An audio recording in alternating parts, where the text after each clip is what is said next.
Hi everyone, I welcome you all on your YouTube channel paddy classes. Myself Ashok Yadav और आज हम start करने जा रहे हैं हमारा मैथमेटिक्स का कोर्स, जिसमें हम दो प्लेलिस्ट के अंदर इस सिलेबस को कवर करेंगे। एक प्लेलिस्ट जो हमारा सिर्फ बोर्ड के लिए रहेगा और एक दूसरा प्लेलिस्ट जो हम जेईई मेंस और एडवांस के लिए वीडियोस बनाएंगे। तो इस प्लेलिस्ट में मैं पहले हम बोर्ड के वीडियोस स्टार्ट करने जा रहे हैं, जिसमें हम डिस्कस करेंगे पहला टॉपिक लॉगरिथम। तो लॉगरिथम का एक्सप्रेशन जो भी हम जनरली देखते हैं बच्चों, वो होता है y equal to log ax। ये एक्सप्रेशन जब भी लॉगरिथम का नाम लेते हैं, सबसे पहले दिमाग में इसी फंक्शन के बारे में बच्चों के दिमाग में आता है कि इस फंक्शन की बात हो रही है। अब इस फंक्शन किन वैल्यूज के लिए डिफाइन है, कैसे डिफाइन है, उसको हम डिस्कस करते हैं। तो ये जो x है, इसे हम बोलते हैं बेटा आर्ग्यूमेंट। क्या बोलते हैं? आर्ग्यूमेंट या इनपुट। दैट मीन्स जो भी हमें वैल्यू इनपुट करनी है, हम यहाँ पे इनपुट कर देंगे। यहाँ पे जो a है बेटा, ये कहलाता है बेस। इस लॉग का जो भी बेस का वैल्यू रहेगा वो क्या होता है? a। अब यहां से बेस के ऊपर कुछ कंडीशंस है, आर्गुमेंट पे कुछ कंडीशंस है, हम ऐसे कोई भी वैल्यू उसमें रख नहीं सकते। तो वो कंडीशंस क्या होती है उनको पहले हम लिख लेते हैं। तो condition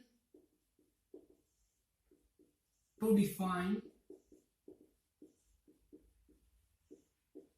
logarithm, condition to define logarithm. यहां से बेटा दो कंडीशन है। पहला, जो भी आर्गुमेंट है या x का वैल्यू है, वो x हमेशा क्या होना चाहिए? Greater than 0। और सेकंड कंडीशन क्या है बेटा? a क्या होना चाहिए? Greater than 0 and a not equal to 1। a not equal to 1, ये दो कंडीशन है। इन्हीं कंडीशंस के यूज करके हम इस फंक्शन को डिफाइन कर सकते हैं। दैट मीन्स x का वैल्यू 0 से बड़ा। दैट मीन्स x का वैल्यू हम यहाँ पे नेगेटिव पुट नहीं कर सकते। वो सारी चीजें अभी ग्राफ से भी क्लियर हो जाएगी। अब यहां से बच्चों के दिमाग में रहता है कि सर यही कंडीशन क्यों, ऐसा ही क्यों है, नेगेटिव क्यों नहीं रख सकते? तो इसी चीज को हम एक्सप्लेन करते हैं। तो ये हमें याद रखनी है। अब इसको मैं एक्सप्लेन करता हूं कि ऐसा क्यों है। जो फंक्शन है हमारा y equal to log ax, इसको हम क्या लिख सकते हैं बेटा? x इक्वल टू a की पावर y, ऐसा लिख सकते हैं। log के अंदर हम इस फंक्शन को हम ऐसे लिख सकते हैं। बेस की पावर में जो भी इधर रहेगा वो बेस की पावर में चला जाएगा। यहां से ये देखने पे क्या पता लग रहा है बेटा? ये किसका एक्सप्रेशन लिखा है? Exponential form. Exponential form that means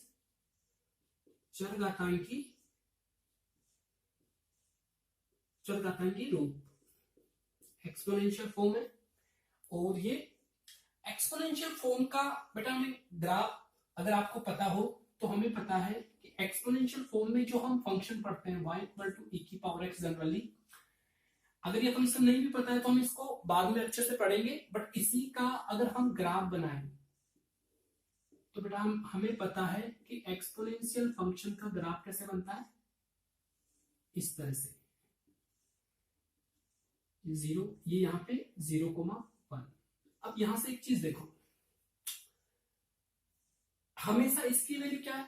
इस फलन की वैल्यू क्या है? पॉजिटिव, इसलिए ग्राफ एक्स एक्सिस के ऊपर की तरफ है। मतलब इसका वैल्यू कभी भी नेगेटिव नहीं हो सकता। और इसी का अगर हम लॉग ले तो ये यहां से क्या बन जाएगा? इधर देखो, अगर मैं a बेस पे लॉग लू तो log a, e बेस पे तो log e y, और यहां से क्या हो जाएगा बेटा? log e और e की पावर x, यहां से log e y, और यहां से आर्ग्यूमेंट और बेस से क्या हो जाएगा? x। तो यही फंक्शन कौन सा है? Logarithm function. तो यहां से क्या चीजें सामने निकल के आई कि ये वाली जो चीज है ये यहां पे कहां जा रही है? बेस के अंदर। कहां जा रही है? बेस के अंदर। तो यहाँ पे देखो, अगर बेस 1 हो गया तो 1 की पावर कुछ भी करो वो तो हमेशा 1 ही रहेगा। तो मतलब क्या हो गया? Constant function. तो हम कांस्टेंट फंक्शन तो पढ़ नहीं रहे, इसलिए बेस यहाँ पे क्या क्या नहीं हो सकता, ए क्या नहीं हो सकता, 1 नहीं हो सकता। अगर 1 हो गया तो फिर ए की पावर कुछ भी हो, ये क्या हो जाएगा, हमेशा x इक्वल टू 1 ही रहेगा कांस्टेंट फंक्शन, इसलिए ये 1 नहीं हो सकता। पॉजिटिव क्यों होना चाहिए, तो वो यहां से भी पता लगेगा कि ये देखो, अगर यहाँ पे ये e की पावर x है, अगर e की जगह हम रख दे -2, अगर हम y इक्वल टू -2 और ये x, और बेटा x की वैल्यू अगर मैं आप क्या ले लूं 1/2, तो ये क्या हो गया y इक्वल टू -2 की पावर 1/2, या हम कह सकते हैं -2। ये तो क्या आ गया हमारे पास, कॉम्प्लेक्स नंबर, इसमें आयोटा वगैरह आता है। जबकि हम जो लॉग फंक्शन पढ़ते हैं या लॉगरिथम फंक्शन पढ़ते हैं, वो हम हमेशा रियल नंबर्स के लिए पढ़ते हैं। यहाँ पे जो एक्स एक्सिस है, वाई एक्सिस है, वो क्या है, रियल एक्सिस है। तो हम कॉम्प्लेक्स नंबर तो पढ़ नहीं रहे या कॉम्प्लेक्स चैप्टर तो पढ़ नहीं रहे, इसलिए इन दोनों कंडीशंस को हटाने के लिए, एक तो ये क्या नहीं होना चाहिए, नेगेटिव, ये क्या नहीं होना चाहिए, नेगेटिव, तो यहां से ए क्या नहीं होना चाहिए, नेगेटिव, और ए 1 भी नहीं होना चाहिए, दोनों चीजें क्लियर। एक्स पॉजिटिव क्यों होना चाहिए, क्योंकि देखो यहां से देखो, अगर ये 1 नहीं होगा और नेगेटिव नहीं होगा तो इसकी वैल्यू हमेशा पॉजिटिव आएगी, तो y हमेशा पॉजिटिव ही मिलेगा, तो ग्राफ हमेशा ऊपर ही रहेगा, ग्राफ हमेशा ऊपर रहेगा, तो ये वाली चीज हमेशा क्या है, पॉजिटिव, और यही चीज किसमें जा रही है, लॉग के अंदर, तो ये पॉजिटिव है, तो यहाँ पे y भी क्या होगा, पॉजिटिव। तो इसी वजह से यहाँ पे y पॉजिटिव है, तो यहां से y की जगह अभी यहाँ क्या लिखा हुआ है, x, तो x क्या होना चाहिए, पॉजिटिव। इसी वजह से इसका आर्गुमेंट या इनपुट हमेशा पॉजिटिव रहता है, इक्वल भी नहीं है, और जो भी इसका बेस है वो 0 से बड़ा लेकिन 1 नहीं होना चाहिए। तो इतना देखने के बाद हमें एक चीज पता लगती है कि एक्सपोनेंशियल फंक्शन और लॉगरिथम फंक्शन में कुछ ना कुछ रिलेशन है। तो वो रिलेशन क्या है, हम उसको लिखते हैं, देखो इसको चेंज करके हम लॉग में कन्वर्ट कर सकते हैं। तो यहां से एक चीज पता लगती है कि ये जो दोनों फंक्शन है, ये एक दूसरे के क्या है, इनवर्स है, एक दूसरे के क्या है, इनवर्स। तो यहां से हम एक नोट करके एक चीज लिख सकते हैं, क्या, logarithm and exponential functions are inverse of each other। एक छोटा सा नोट है, कभी बार एग्जाम में पूछ लेते हैं कि लॉगरिथम का इनवर्स क्या होता है, तो एक्सपोनेंशियल फंक्शन का इनवर्स लॉगरिथम। तो हमें ये चीज नोट करके लिखनी है। तो ये चीज हमारी कवर होती है कि लॉगरिथम फंक्शन क्या है, ये पॉजिटिव क्यों होना चाहिए, ये पॉजिटिव होना चाहिए, 1 नहीं होना चाहिए, क्यों होना चाहिए, वो हमने इसके थ्रू आपको एक्सप्लेन किया है। अब इसी के बेस के आधार पे ये 2 कैटेगरी में डिवाइड होता है। तो हम आगे पढ़ते हैं, तो आगे हम स्टार्ट करते हैं इसको।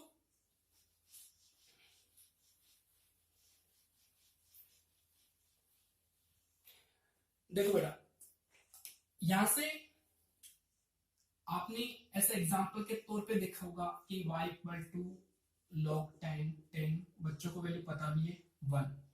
सेकेंड एग्जांपल आपने ऐसे देखा होगा y इक्वल टू log 0.5, यहां से कुछ भी 25, ठीक है, इस तरह की वैल्यू, इस तरह के एग्जांपल।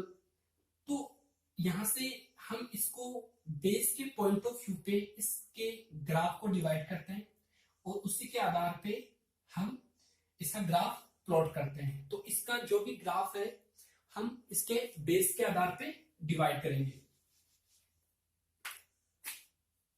तो बच्चों यहां से हम पढ़ते हैं graph of logarithm function, graph of logarithm function. अब देखो बेटा, इसका जो भी ग्राफ है, जो बेस के आधार पे 2 अलग अलग ग्राफ कैटेगराइज है। तो हम बेस के आधार पे पहला लिखते हैं A part, if base A greater than 1, जब बेस क्या हो, एक से बड़ा, बेस क्या हो, एक से बड़ा, तो बेटा इसका ग्राफ कैसे बनता है,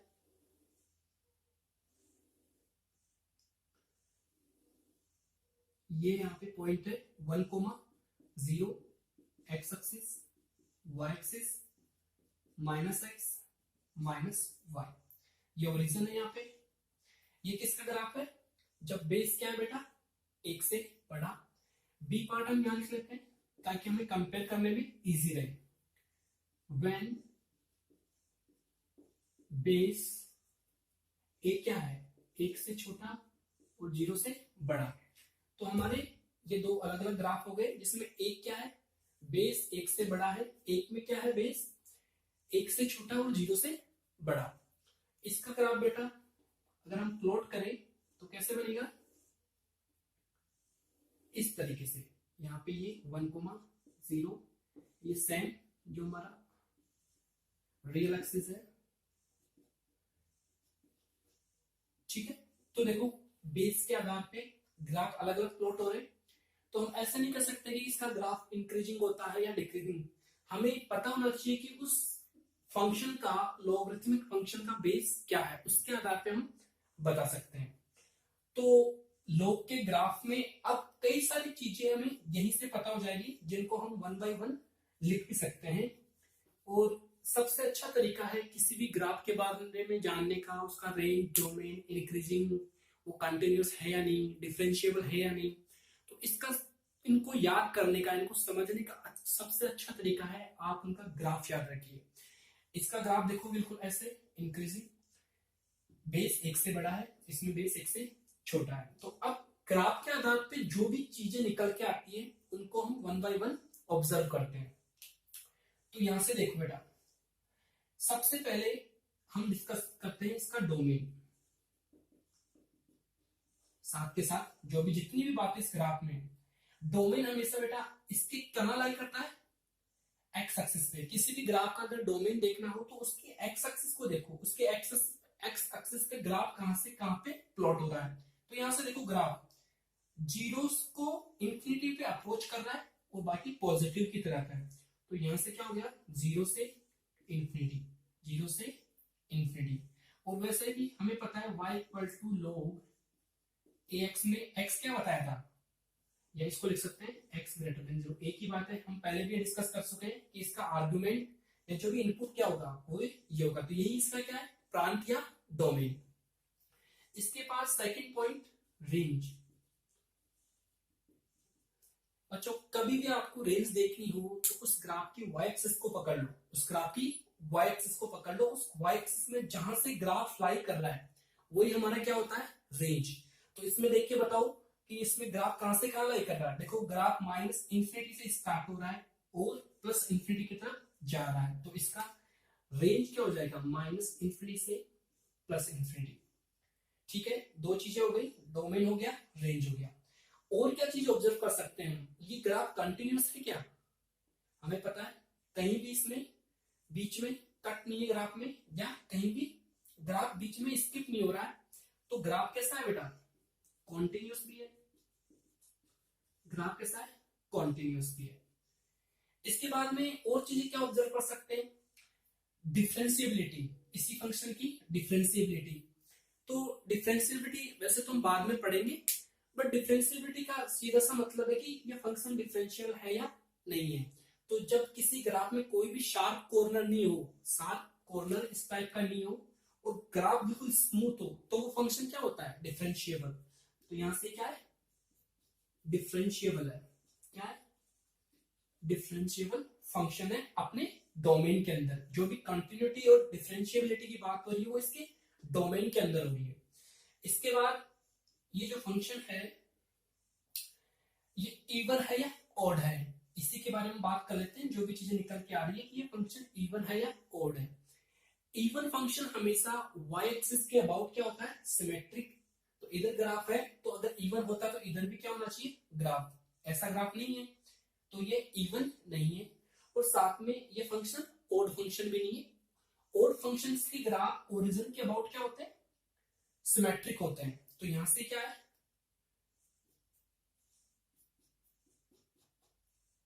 not odd, neither odd nor even. तो क्या लिखेंगे, नीदर ऑड नॉर इवन।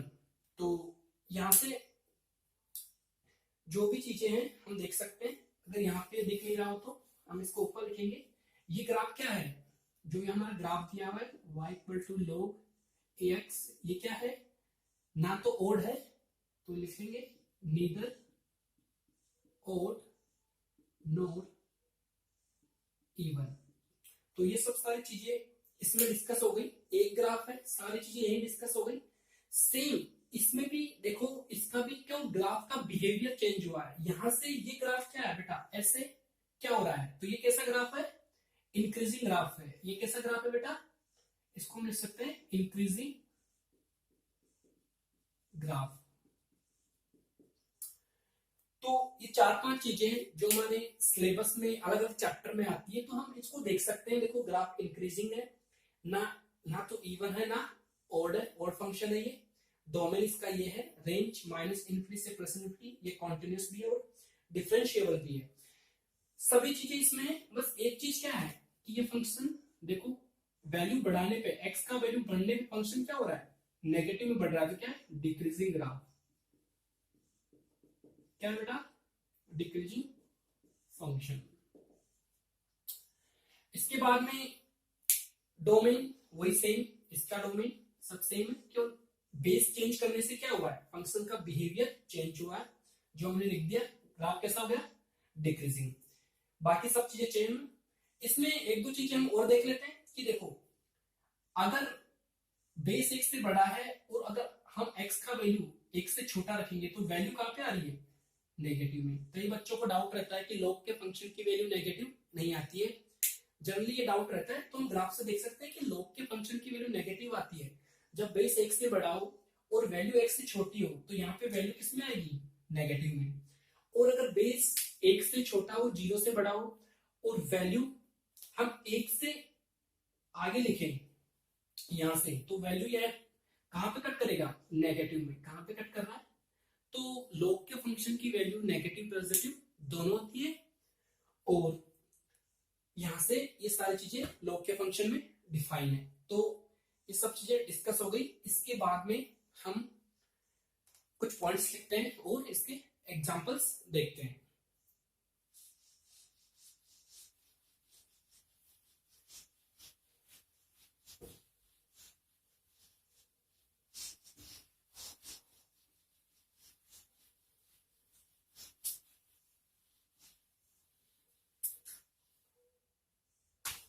तो देखो बच्चों, अब हम क्या लिखते हैं, एक तो हम छोटा सा नोट लिख लेते हैं।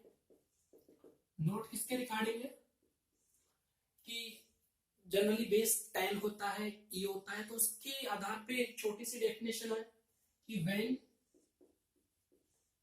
Base is e then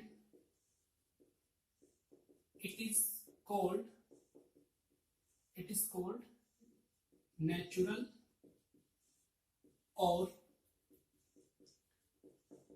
Neperian logarithmic function.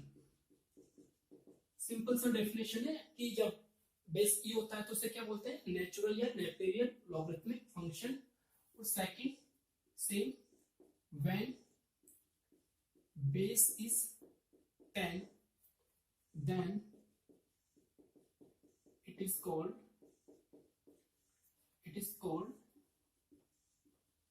common logarithmic function। Simple सा डेफिनेशन आपको याद रखना है, इतना ज्यादा है कोई वो नहीं है कॉन्सेप्ट। बस जब ई लो हो, ई बेस हो, तो हम उसे नेचुरल नेपेरियन लॉगरिथमिक फंक्शन बोलते हैं, और जब 10 हो तो कॉमन लॉगरिथमिक फंक्शन बोलते हैं। तो अब ये सारी चीजें हमने लॉग फंक्शन के बारे में पढ़ी, तो अब हम छोटे छोटे एग्जांपल्स देखते हैं। एग्जांपल्स इसके जो भी बनते हैं, जैसे मैं क्वेश्चन लिखूं, find domain of log 10 x square. बिल्कुल छोटा सा क्वेश्चन है, हमें डोमेन फाइंड करना है। तो इसका आंसर बेस 10 दे रखा है, एक्स में हम क्या इनपुट कर सकते हैं, हमें वो वैल्यू बतानी है। बिल्कुल सिंपल सा क्वेश्चन है। तो देखो यहाँ पे हम जो भी रखते थे वो हमेशा पॉजिटिव रखते थे, इसमें जो भी इनपुट करते थे पॉजिटिव, जीरो भी नहीं रखते थे, जीरो से बड़ा। स्क्वायर है तो पॉजिटिव तो सब हो गया, कुछ भी अगर आप इसमें नेगेटिव रखोगे तो नेगेटिव वैल्यू को भी स्क्वायर क्या कर देगा, पॉजिटिव। मतलब नेगेटिव और पॉजिटिव, उसका तो सभी वैल्यू क्या हुई, पॉजिटिव। बट जीरो नहीं रख सकते। अगर हम इस फंक्शन में अगर नेगेटिव वैल्यू रखे उसको तो स्क्वायर पॉजिटिव कर देगा, बट इसमें हम जीरो नहीं रख सकते क्योंकि जीरो पे लॉग फंक्शन डिफाइन नहीं है। हमने देखा था कि जीरो पे कर्व उसको अप्रोच कर रहा है, जीरो पे कर्व छू नहीं रहा, सिर्फ इन्फिनिटी अप्रोच कर रहा है, तो जीरो नहीं रख सकते। तो इसका अगर हम डोमेन की बात करें तो जीरो के अलावा हम सब कुछ रख सकते हैं। तो रियल नंबर आर में से हम क्या हटा दे, जीरो। रियल नंबर्स में से अगर हम जीरो हटा दे, उसके बाद में जो भी वैल्यूज हम इनपुट करेंगे वो सभी पॉजिटिव हो जाएगी, वहां पे फंक्शन डिफाइन है। तो यहां से डोमेन क्या हो गया, आर माइनस जीरो। ठीक है, तो इस तरह से इसका हमने डोमेन कैलकुलेट कर दिया। सेकेंड क्वेश्चन या एग्जांपल हम ले, log e 1 माइनस एक्स। इसका अगर हम डोमेन की बात करें तो सिंपल सा फंडा है कि जो भी यहाँ पे लिखा जाएगा वो ग्रेटर देन जीरो होगा, जो हम बार बार बात कर रहे हैं।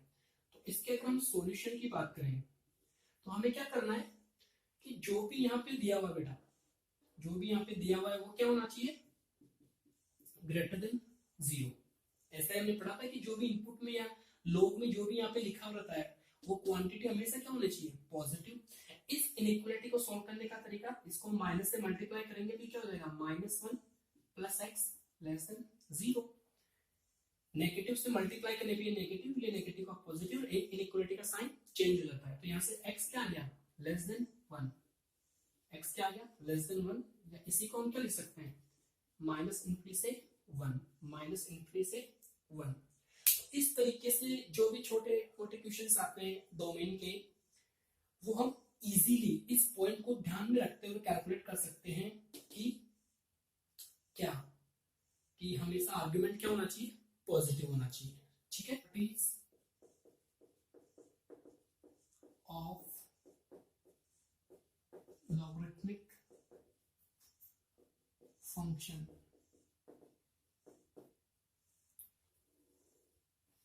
हम प्रॉपर्टीज पढ़ते हैं तो इसमें इसकी जो भी प्रॉपर्टीज है हमको वन बाय वन करके लिखते हैं। पहला, लॉग अगर बेस और आर्गुमेंट सेम हो जाए, बेस और आर्गुमेंट सेम, तो उसकी वैल्यू कितनी होती है, 1। सेकंड प्रॉपर्टी, log 1 की वैल्यू क्या होती है, 0। वो हमने ग्राफ में भी देखा था। अगर हम इसके ग्राफ की बात करें, ग्राफ ऐसे था, यहाँ पे क्या था, 1, 0। 1 रखने पे कितना आ रहा है, 0। डिक्रीजिंग में भी सेम था, वो कर्व यहीं से पास होता है। अगली प्रॉपर्टी इसकी पढ़ते हैं, log बेस a, इसके बाद यहाँ पे b की पावर n, a बेस है, यहाँ b की पावर n, तो log की प्रॉपर्टी से n आ गया जाएगा log a b। ठीक है, इसके बाद d प्रॉपर्टी, log b की पावर n a की पावर n। तो ये n तो ऊपर वाली प्रॉपर्टी से आगे आ गया, और यहां से जो बेस के ऊपर पावर है वो भी 1 बाय करके n यहाँ पे आ जाएगा, तो ये क्या बन जाएगा, log a b, या simply n by m log a b। ठीक है, इसके बाद next property e log a m by n। यहाँ पे क्या है, दो m बाई n, इसको हम क्या लिख सकते हैं बेटा, log a n minus log a n। अगर फंक्शन ऐसे डिविजिबल हो तो हम उसको log की प्रॉपर्टी से सब्ट्रैक्शन में ले सकते हैं। इसके बाद अगली property log a m n, इसको क्या लिख सकते हैं, log a m plus log a n। ठीक है,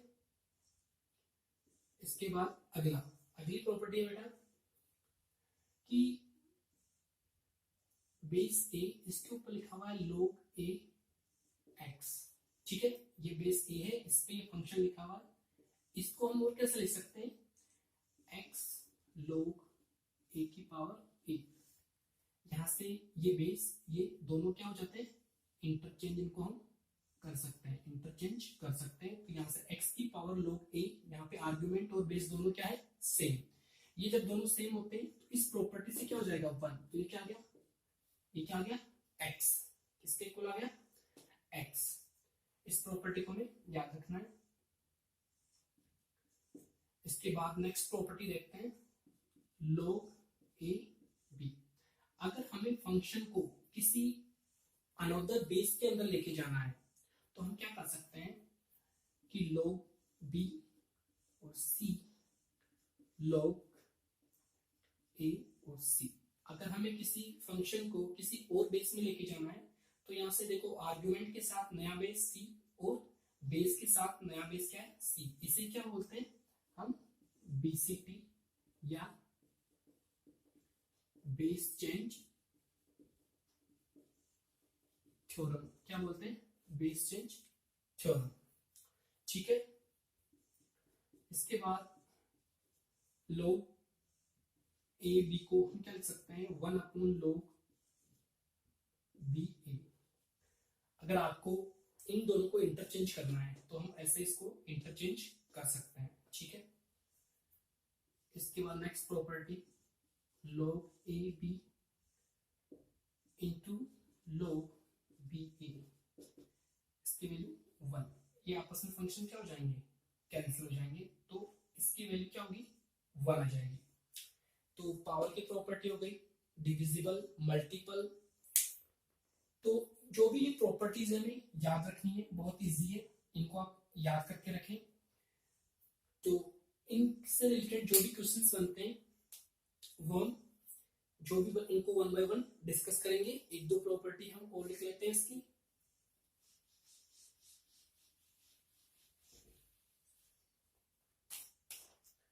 next log a 1 by b को बेटा हम क्या लिख सकते हैं, minus log a b, minus log a b कैसे लिखा, log a b को लिखा -1, log की प्रॉपर्टी से क्या हो जाएगा बेटा, -1 आगे और ये log a b, तो ये क्या आ जाएगा, ये इस प्रॉपर्टी का भी हम यूज कर सकते हैं। और ये हो गया। नेक्स्ट लिख सकते हैं log 1 बाई ए बी, इसको क्या लिख सकते हैं, इसको हम लिख सकते हैं log a की पावर -1 b, यहाँ से log की प्रॉपर्टी से क्या हो जाएगा, 1/-1 भाग log a b, तो ये क्या हो जाएगा, माइनस log a b। इस तरीके से जो भी ये प्रॉपर्टीज है, इन्हीं पे जो क्वेश्चंस बनते हैं वो सारी प्रॉपर्टीज हम याद करके रखेंगे और इनको हम जिस तरह का क्वेश्चन है उस तरह हम अप्लाई करेंगे, ठीक है। तो यहां से इन प्रॉपर्टीज को आप नोट करिए। इसके बाद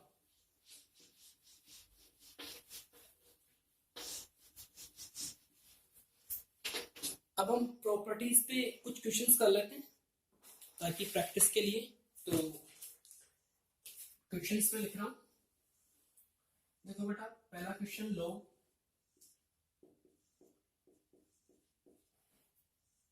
ठीक है। सेकंड क्वेश्चन है log x 9/16 equal to -1/2, then value of x, ठीक है, इनका हमें वैल्यू बताना है। इसके बाद नेक्स्ट क्वेश्चन है हमारे पास बेटा अंडर रूट log 0.5 स्क्वायर 4, हमें इसका वैल्यू बताना है। और एक लास्ट क्वेश्चन log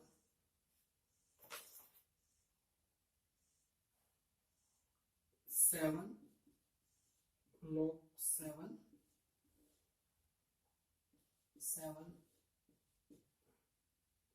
रूट 7। चार क्वेश्चन है, उनको हम 1 बाय 1 डिस्कस करते हैं। तो देखो बहुत इजी क्वेश्चन है।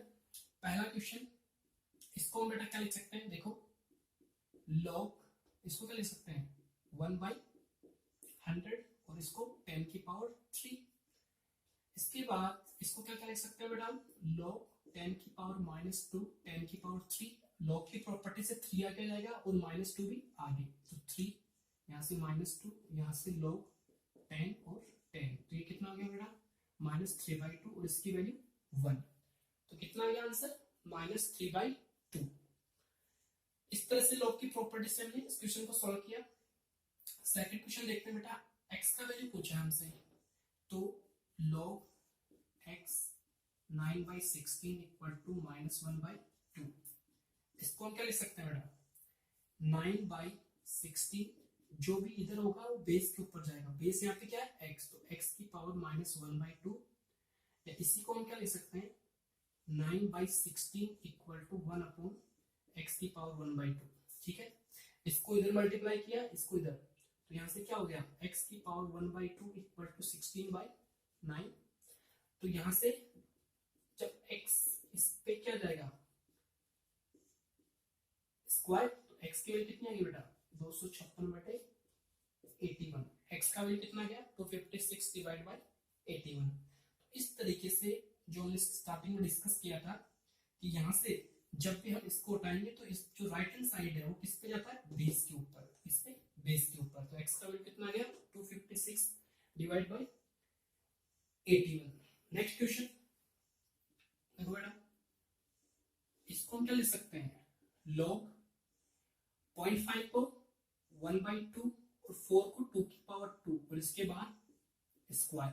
ठीक है, इसके बाद देखो क्या हुआ, इस 2 को हमने लिखा log 2⁻−1 2⁻2 था स्क्वायर, तो यहां से क्या होगा -1 आगे आ जाएगा, तो ये क्या हुआ बेटा -1 आगे log 2 का स्क्वायर, यहां से 2 आगे आएगा तो ये 2 आगे आ गया और यहां से -1 की वजह से -2, तो ये 2 और 2 1, तो अंदर क्या बचा बेटा सिर्फ -2 का स्क्वायर, ये क्या हो गया 4 और इसका क्या गया आंसर 2। 4 का स्क्वायर रूट कितना 2। इस तरीके से हम इसको इन एग्जांपल्स के साथ हम नेक्स्ट क्लास में और भी एग्जांपल और इसके आगे की प्रॉपर्टीज पढ़ेंगे।